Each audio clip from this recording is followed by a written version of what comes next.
Marinho e Pinto, advogado, ex-deputado europeu do MPT, fundador do PDR, Partido Democrático Republicano. Muito obrigado por ter vindo às manhãs 360 do Observador. Marinho e Pinto, em maio falhou a sua eleição para o Parlamento Europeu. Estamos todos curiosos para perceber qual é o seu próximo objetivo político. É ser eleito deputado à Assembleia da República, mas deixe-me esclarecer, eu fui deputado muito pouco tempo pelo MPT, porque fundei, entretanto, o PDR, o Partido Democrático Republicano, e fui deputado no Parlamento Europeu do Partido Democrático Republicano. Assim era reconhecido nas instâncias europeias, nomeadamente no Parlamento Europeu. Mas a eleição foi feita pelo MPT. Tinha que ser feita por um partido, claro, mas saindo do partido, na Europa e nos países democráticos, pode-se trocar de partido, pode-se fundar partido. Em Portugal, as pessoas não são eleitas as pessoas, são eleitas os partidos, são eleitas abstrações. As pessoas, infelizmente, votam em cores, votam em clubes, votam em partidos e não em pessoas. Isto desresponsabiliza os eleitos completamente, porque eles, uma vez eleitos, não respeitam os eleitores e obedecem cegamente às direções partidárias. E isto é um cancro na nossa democracia. Portanto, pertencer a um partido é algo que é pouco democrático, é isso que está a dizer? Pertencer a um partido é um ato democrático, desde que o partido não domine todos os aspectos da vida pública. A partidocracia, todo o poder ao partido, isso é que castra a democracia e reduz a democracia a dimensões perigosamente antidemocráticas. A democracia tem que conviver bem com a cidadania e tem que apoiar e dar força aos cidadãos. Nós vamos ter agora uma campanha eleitoral. Vocês vão ver os candidatos andarem pelo país a prometer tudo e o seu contrário aos eleitores. No dia seguinte às eleições, esquecem todos os compromissos e passam a respeitar apenas a direção dos partidos, porque senão não poderão ser candidatos nas próximas eleições. Portanto, se for eleito pelo PDR, nada garante que não decida abandonar o partido e manter-se como independente. Não, porque o PDR não é o MPT, ou pelo menos não é dirigido por pessoas que dirigiam o MPT na altura em que eu saí. O PDR é um partido profundamente democrático e, mais do que isso, também profundamente republicano. Foi fundado por si. Não há democracia sem república, verdadeiramente. A expressão histórica da democracia é a república. E a república só se realiza também plenamente em democracia. Somos um partido de filiados e não um partido que anda à procura de lugares, que anda à procura de benefícios. Mas não é um partido feito à sua imagem, foi fundado por si. Leia os princípios, lá está. Não é um partido de um homem só. Não. É um partido de centenas de pessoas. Nós estamos a fazer listas a todos os círculos eleitorais. E não pusemos anúncios em jornais a pedir candidatos, como fazem em alguns partidos. Há quem o faça? Há quem o faça. Quem, por exemplo? Quem o fez? Não vou dizer nomes aqui, mas os anúncios saíram e nos jornais. Há aí partidos de Lisboa, muito queridos da imprensa portuguesa, puseram anúncios a pedir candidatos. Nós não pedimos. Nós temos pessoas e temos excesso de candidatos neste partido. E vamos apresentar listas a todos os círculos eleitorais. Não é um partido de uma pessoa só. É um partido que, de facto, tem um líder hoje que é mais notório, tem uma certa notoriedade na vida portuguesa. E furou, de alguma forma, os bloqueios institucionais que existem à emergência de novos partidos na vida política portuguesa. Podemos saber quem vão ser os cabeças de lista principais do Ainda não, PDR? porque ainda não foram aprovados pelos órgãos competentes do partido. Quando é que vão ser? Estamos num processo de aprovação. Mas hoje, há uma data limite para fechar esses? A data limite é a data da apresentação das listas, que é segunda-feira, na próxima segunda-feira. Termina o prazo, dia 26 de agosto. Durante esta semana estamos a aprová-lo. Pedro Pardal Henriques vai estar em que círculo? Como? Pedro Pardal Henriques vai estar em que círculo? É uma hipótese. Em que círculo? Vamos ver. Como cabeça de lista? Dependerá. De quê? Do Partido Democrático Republicano. Não da vontade do próprio? Da vontade dele? Sim. A vontade dele conta, é claro que conta, é decisiva. Mas já foi a vontade dos candidatos conta. Já foi dado ok por ele? Aqui não há centralismo democrático, não são as direções que decidem. Mas é preciso também a vontade dos candidatos, obviamente. Tem a vontade expressa de Pedro Pardal Henriques para fazer parte dos nós listas temos de no candidatos Partido Democrático ao Republicano adotado sobre essa questão o seguinte princípio. Nós não confirmamos nem desmentimos nenhum nome que nos seja apresentado pela comunicação social sem que as listas estejam aprovadas. Porque não faz sentido estar a dizer. Eu posso dizer aqui uma coisa e o órgão competente do partido, o Conselho Nacional, que tem a última palavra, dizer não. E, portanto, neste caso concreto, tem a vontade do candidato... É um partido de um homem só, ou um partido tem a vontade clara do candidato, seria um excelente candidato à Assembleia da República, porque liderou um processo de luta sindical, ou liderou ou participou, foi o rosto talvez mais visível, num processo de luta sindical que é dos fenómenos mais importantes da democracia portuguesa, se não mesmo o mais importante da democracia portuguesa, sobretudo após a fase de degenerescência da democracia. Revê-se na forma como ele liderou este protesto, então? Mais do que a forma, revejo-me na substância deste processo. O que é que distingue de outros processos de reivindicações laborais? Vamos começar por um ponto. Paulo Ferreira. Sabe qual foi a grande vitória destes camionistas? Um horário de 48 horas por semana. Você sabe o que representa para a sociedade portuguesa andarem pessoas a trabalhar mais de 70 horas por semana a transportar toneladas de combustíveis? Sabe o perigo que isso representava? As pessoas não imaginam. Andavam com bombas atrás de si, relógios tenebrosas atrás de si, a trabalhar mais de 70 horas por semana e a receber a grande fatia do seu ordenado por debaixo da mesa, às escondidas, para não pagar impostos e para não pagar, os patrões não pagarem contribuições para a segurança social. O objetivo desta luta foi tudo ser contabilizado. Como é que classifica, como é que avalia a forma como o governo geriu este conflito? Não diferiu muito da forma como as ditaduras tratam as lutas sindicais que não lhes agrada. O governo e os sucessivos governos têm gostado muito das lutas sindicais da CGTP, da UGT. São lutas muito responsáveis, são lutas muito disciplinadas, muito educadas. Dessas o governo tem gostado. Destas não diferiu muito. A ditadura, e eu lembro-me disso, e você talvez também, mandava a polícia de choque carregar sobre os trabalhadores. Os bancários, os trabalhadores da TAP, os metalúrgicos, etc. Eram carregados. Neste processo houve motoristas que quando tiveram que trabalhar com armas apontadas. Houve motoristas que trabalhavam à frente GNR, atrás, por cima um helicóptero da Força Aérea, e houve um até que abrandou a marcha e apareceram logo GNRs a apontar-lhe metralhadoras. Mas Isto é em democracia. Porquê é que não viu nenhum partido, pelo menos daquilo que foi público, em termos de posições públicas, nenhum partido saiu em defesa deles? Porque há aqui esta luta põe em causa uma das piores facetas, uma das piores faces da democracia portuguesa, que é o controlo dos sindicatos pelos partidos políticos. Os 3 principais partidos controlam os sindicatos portugueses. Não há sindicalismo livre em Portugal, livre na acessão de que seja independente dos partidos. Nós vemos na CGTP, os grandes dirigentes sindicais são do Comitê Central do PCP. Se formos aos outros partidos, PS, PSD, é a mesma coisa. É o PCP, PS e PSD dominam os sindicatos em Portugal. Não acha que uma greve... Esta é uma emergência. Escute, não aparece nenhum partido porque põe em causa o seu domínio sobre os sindicatos. E esta é a grande virtude desta luta destes motoristas. Foram um exemplo.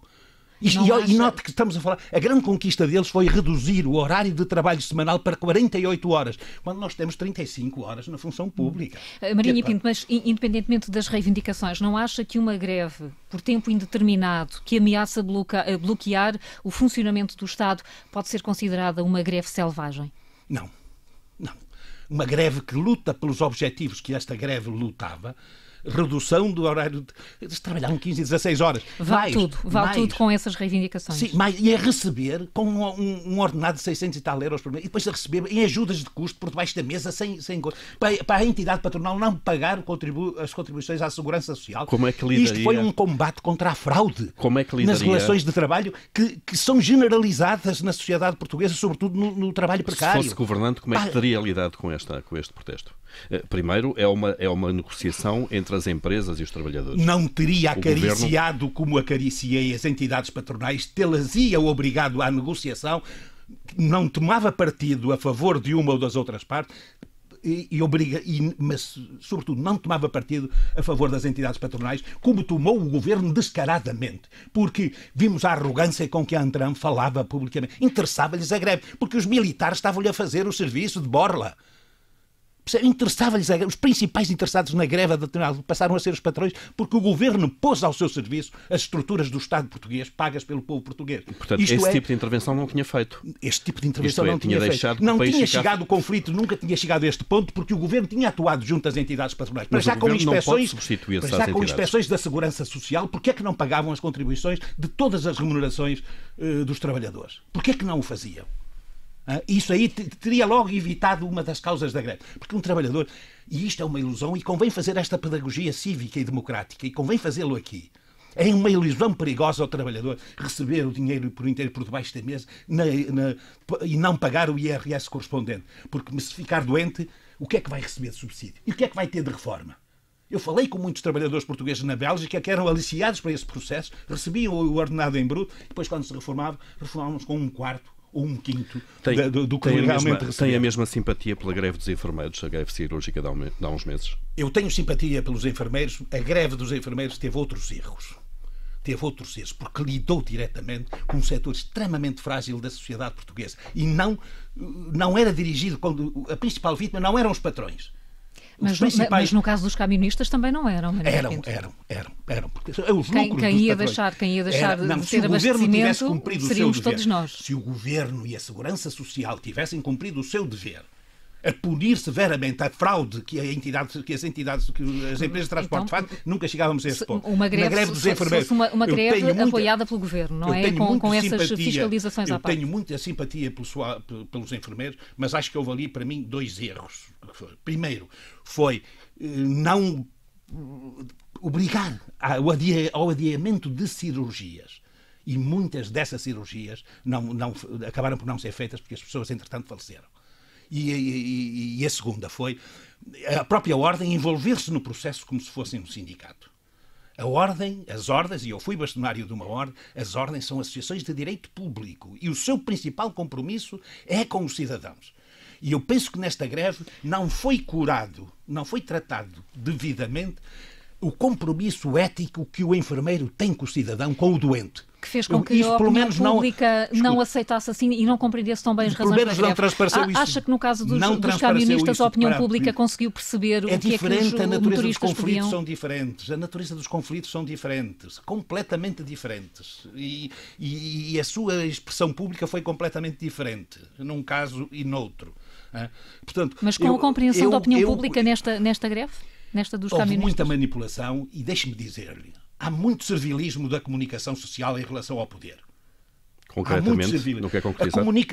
Nas notícias, na propaganda, que saltaram para cima aparece uma pessoa que põe em causa o estabelecimento, surgem logo de todos os lados alguns jornalistas que nem chacais a fazer a investigação privada, a acusar as pessoas das coisas piores do mundo. O que está em causa é um conflito. Mas a fazer ataques pessoais, alguns deles de uma cobardia extrema. Está concretamente a Pedro Paralelo Henriques. Sim, claro, porque foi ele o rosto deste conflito. E os objetivos desta greve é a moralidade nas relações laborais, sobretudo contabilizar o que se paga e não ter pessoas a transportar toneladas de combustíveis pelo país e a trabalhar mais de 70 horas por semana, por exemplo. E conseguiram outra coisa importante, que é inspeções, exames médicos anuais em vez de 2 em 2 anos. Isto é extremamente importante. Isto constitui um mau exemplo, Paulo Ferreira, constitui um mau exemplo para o sindicalismo domesticado pelos grandes partidos da vida política portuguesa. Aquele sindicalismo domado pelos grandes partidos.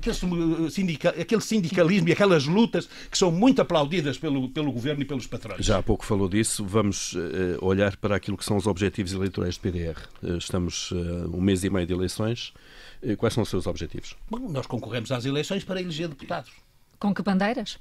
As mesmas de sempre. Olha, em primeiro lugar, uma reforma do sistema político-partidário. Nós temos 230 deputados nessa na Assembleia. Nessa matéria pode aliar-se a Rui Rio, que também quer... rever o sistema partidário. Eu admiro muito o Rui Rio pela sua honestidade política e pelo seu rigor. Admiro-o muito. Embora o partido dele é um partido... E essa reforma passará pela redução do número de deputados, por exemplo? Não necessariamente. Só aceitaria reduzir o número de deputados se criasse uma segunda Câmara parlamentar. Nós deveríamos ter um parlamento bicamarário. Uma Câmara alta, além de um Senado. À semelhança de Itália, por exemplo. À semelhança de Itália, de França, dos Estados Unidos, do Reino Unido, da Alemanha. 2 câmaras. para que não tenhamos 11 pessoas ou 12 escolhidas pelos partidos dominantes a decidir questões que são constitucional. Exatamente, que são questões eminentemente políticas. E, portanto, queríamos 2 câmaras onde estariam, por inerência, os ex-presidentes da República, ou até provavelmente os ex-presidentes da Assembleia da República, não sei, mas que seriam eleitos em contraciclo com os da Assembleia da República, da Câmara Baixa. E, portanto, a meio do mandato dos deputados, a meio do governo, eleger-se ao Senado. Porque isto também mandaria depois sinais ao próprio governo. Mas esse Senado seria eleito por voto direto das pessoas? Uma parte sim e outra parte não. Por inerência? Uma parte seria por inerência, uma parte minoritária, mas devia ser eleito, como são nos Estados Unidos.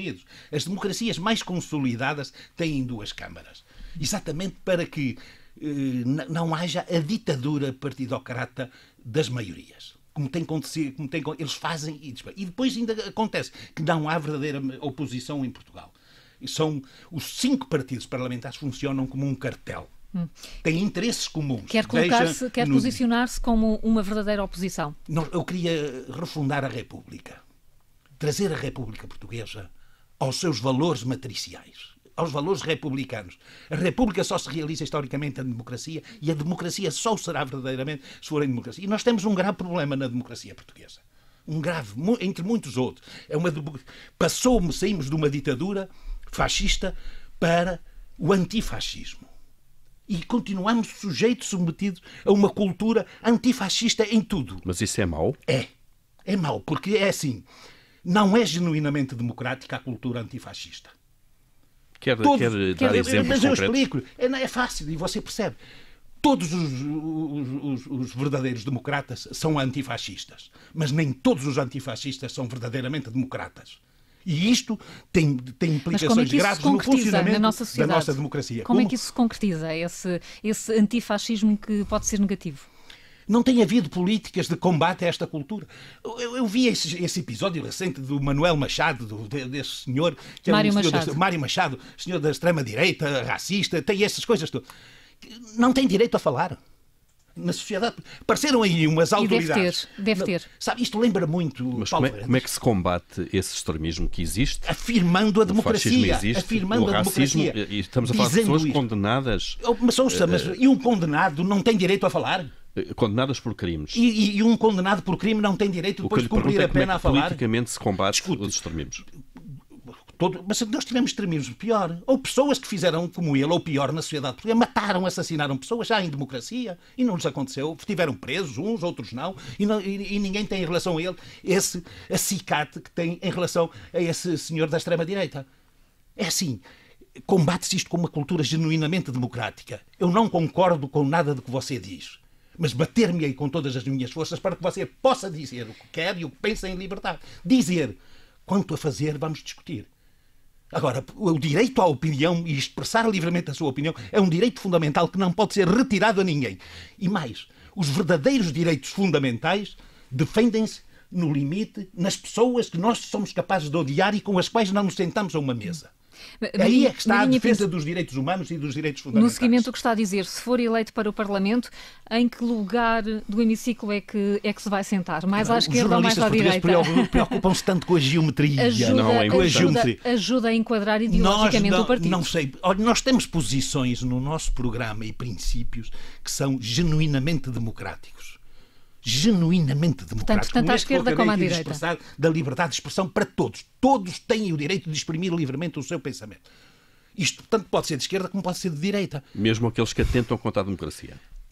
Sabe que houve... Exatamente. Atentar é uma coisa. Falar contra a democracia é uma coisa. Atentar, cometer atentados é outra.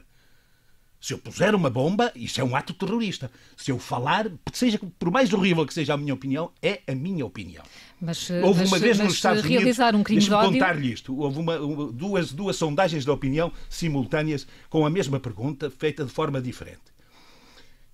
Devem-se permitir discursos públicos contra a democracia?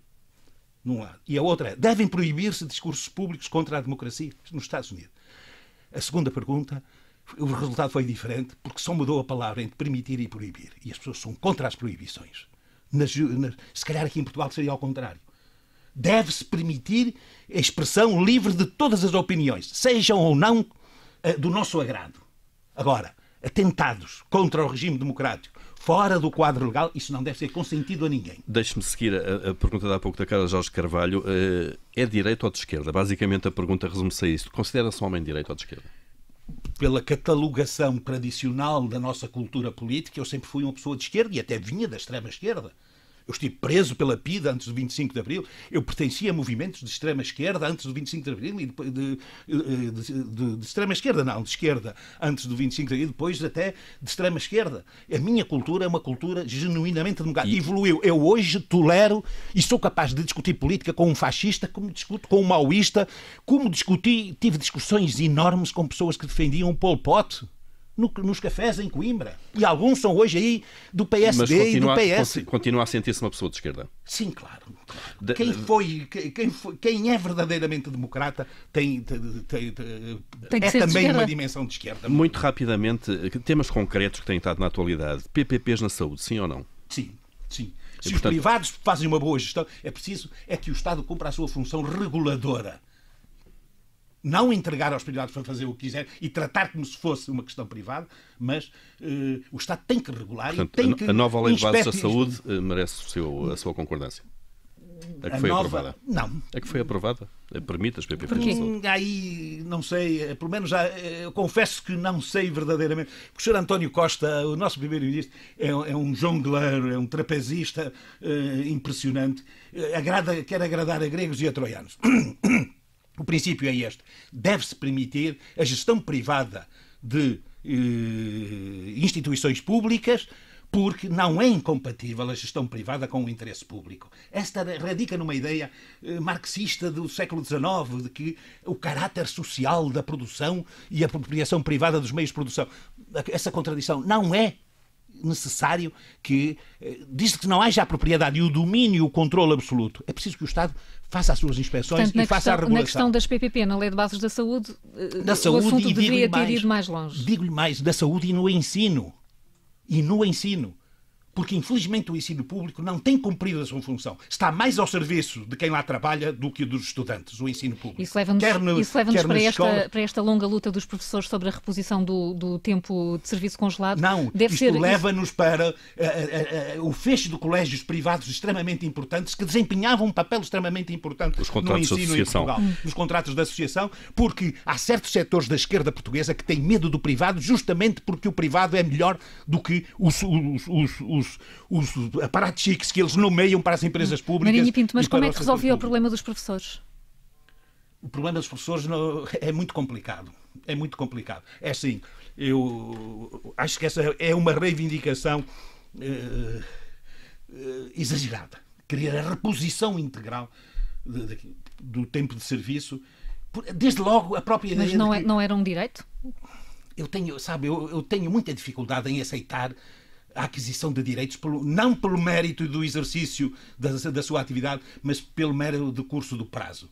Isso permeia o bom professor e o medíocre e o mercenário que está lá, muitas vezes, a degradar o ensino. Aí concordo então com a posição que o Governo teve a gerir este tema? Aí concordei com o Primeiro-Ministro e com o Governo, sem dúvida nenhuma. Embora é preciso ter um pouco mais de respeito, talvez, pela atividade docente. Dignificação da atividade docente. Estamos mesmo a chegar ao fim, Marinho Pinto. É pena, teríamos conversa para muito mais. Mas em 2014 concorreu para o MPT, depois saiu do partido. Estava no Parlamento Europeu, fez críticas à instituição, mas continuou lá e foi recandidato. Não teme que seja visto como muito errático pelos eleitores? Sabe, antes do 25 de Abril, um PIDE no interrogatório disse: não sei porque se vocês não gostam nada disso, porque é que não vai para a Rússia? Assim, devia haver, da vossa parte, jornalistas, uma abordagem mais substancial das coisas e não por estereótipos. Se critico o Parlamento Europeu, tenho que sair. Se sou comunista, tenho que dar tudo o que tenho aos pobres. Não posso ter um pai empresário. Quer dizer, se critico, não posso sair de um partido pelo qual concorri como independente e durante a campanha sempre disse: isto é uma união de facto, e as uniões de facto terminou pelo casamento ou pela separação. Quer dizer, Há uma confusão deliberada na cabeça de muitos jornalistas portugueses, incluindo na pergunta que me faz, que é esta, é confundir a dimensão política das coisas com o moralismo individual. Pinto, vê então coerência, não coerência é moral, nesse a questão é política. Chegamos mesmo ao fim do nosso tempo. Eu critiquei muito a ditadura e não saí deste país, ao contrário de muitos que saíram. Muito obrigada. E saíram com medo. Muito obrigada. Muito obrigado, Marinho Pinto, o nosso convidado hoje no Direto ao Assunto. Obrigado por ter vindo.